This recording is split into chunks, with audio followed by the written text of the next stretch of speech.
Tutaangalia utumwa katika Uislamu, tumeona katika mtazamo wa Uislamu, na vile utumwa katika mtazamo wa dini zingine na mila zingine.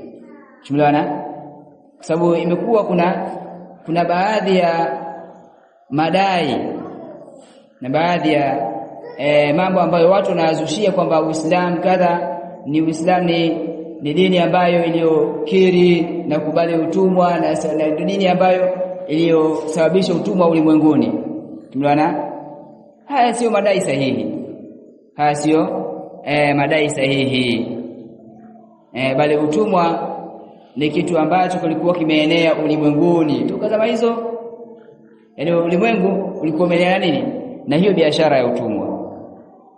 Pote ambapo watu walikuwa wanaishi zama hizo, utumwa ulikuwepo. Hilo jambo la kwanza. Sasa ukiangalia utumwa ulikuwa umeenea katika kwa Wafurusi vile na Yunani, yani nchi katika nchi za Ugiriki, na vile katika kwa watu ambao ni Aflatun na Urustu. Hao ni watu katika watu ambao waliokiri utumwa.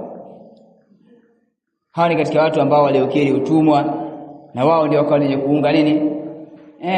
Kuunga utumwa. Na vile wao wakawa wana sababu nyingi sana kwa wao, sababu ambazo zinapelekea watu kuwa ni watumwa. Tumeona watu kuwa ni watumwa. Miongoni mwazo ilikuwa katika sababu ambazo ilikuwa inawafanya watu kuwa watumwa, wao walikuwa wanafanya watu kuwa watumwa, ilikuwa ni vita. Ikitokea vita, wanachukua watu, wanafanyaje? Wanafanya kwamba walikuwa ni watumwa, na vile kuwateka watu. Maana wako katika safari zao, wakiwateka basi inakuwa wanaingiza katika utumwa. Na vile na miongoni mwa sababu zingine katika sababu ambazo walikuwa nazo wao ni kuwachukua pote pale watakapokuwa. Yaani ikiwa ni mtu labda ameenda shamba, wanamchukua huko tayari na muingiza katika nini? Wakamata njia na kuchukua, na ndio tayari shakuwa mtumwa. Na vile kumuiba, yaani mtu anatafuta alipo na muiba na kuwa ni mtumwa. Hizo ni katika sababu ambazo walizokuwa nazo katika nchi ambazo tumezitaja, Wafurusi, tumeona na vile wa Yunani, ambazo walizokiri Aflatoni na huyo Aristo. Tumeona Yunani.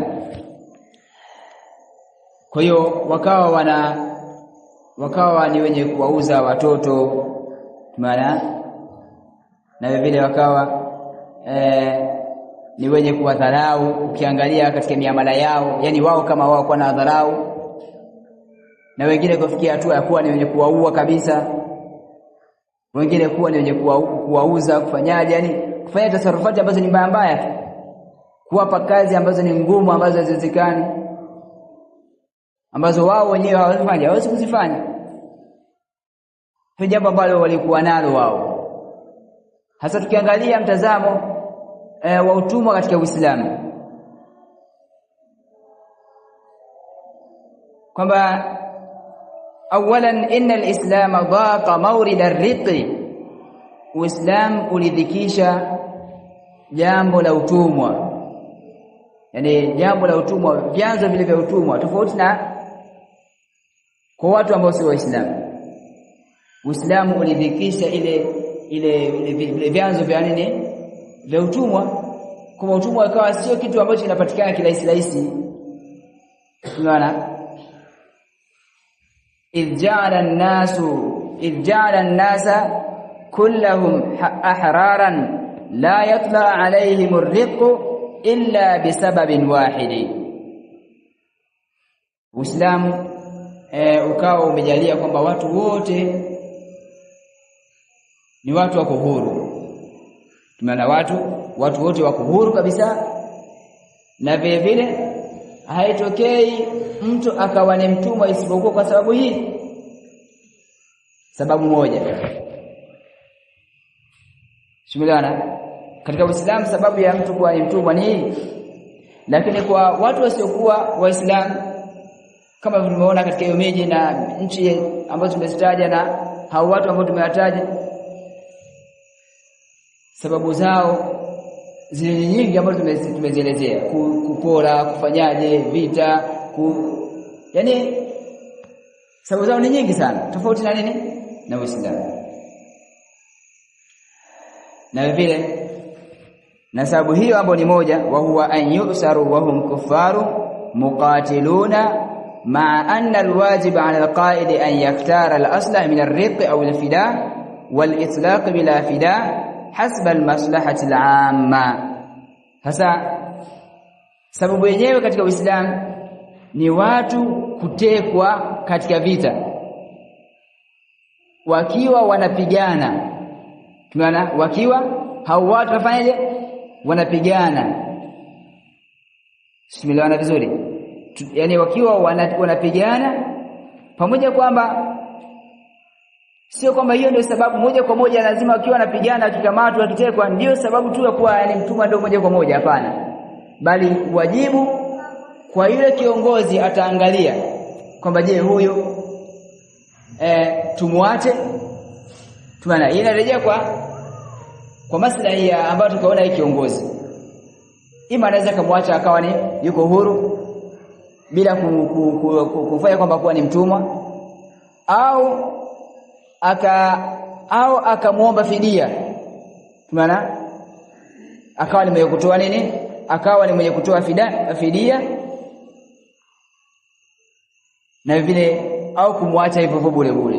Tumeelewana katika Uislamu. Lakini katika mtazamo wa watu wasiokuwa Waislamu tumeona sababu zao ni nyingi. Na Mtume sallallahu alayhi wasallam yote ameyafanya. Kuna ambao walikuwa ni watu ambao Mtume aliona kwamba wanafaa kuwa nini? Watumwa. Na wapo ambao Mtume sallallahu aliwacha huru, akiwaambia idhhabu wa antum tulaqa, ondokeni na nyinyi mko nini? Mko huru. Tumeelewana vizuri? Kwa pamoja na hivyo kuwepo sababu ambayo ni moja, ikaonekana kwamba Uislamu ndio umeleta jambo hilo tu, lakini wale ambao sababu zao ni nyingi kuonekana wao sio wahusika jambo hilo.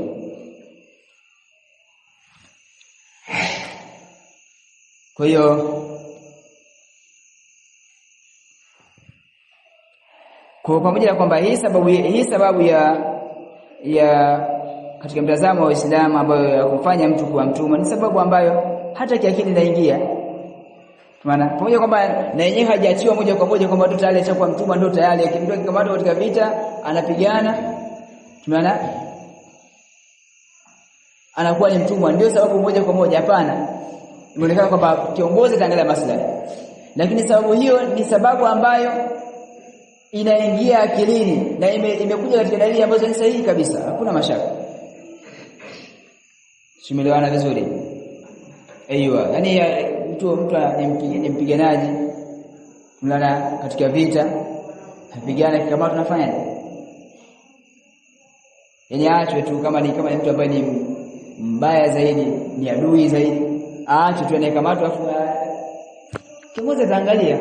Akiamua kwamba huyu ani hatari yake ni kubwa zaidi, anaweza kufanya anavyoona yeye ambao atakuwa na maslahi zaidi.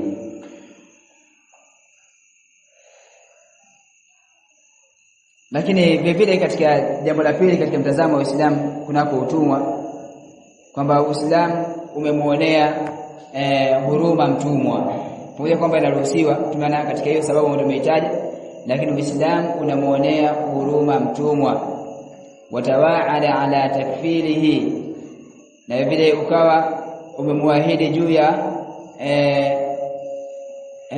ya kumdhamini mtumwa huyo. Mtume sallallahu alaihi wasallam anasema ittaqullaha wama malakat aymanukum, kwamba mcheni Allah subhanahu wa ta'ala na yale ambayo limilikiwa na mkono wenu wa kuume. Hao waliomilikiwa na mkono wa kuume ni nini? Ndio hao watumwa. Angalia Uislamu kwamba mcheni Allah subhanahu wa ta'ala, vile vile wafanyieni ihsani hao watumwa. Msione kwamba kuwa ni watu mkawa ni kwa mtalii mateka na ni watumwa mkawa ni wenye kuwapa kazi ambazo ni nzito, mkawa mmewafanyia maudhi au kuwapa vitu ambavyo ni vichafu. Hapana. Mtume sallam aliwahusia masahaba zake kwamba ittaqullaha wama malakat aymanukum, waqala aidan, na vile Mtume sallam akasema katika hadithi nyingine kwamba lil mamluki ta'amuhu wa qutuhu wala yukallafu min al-amali ma la yutiq.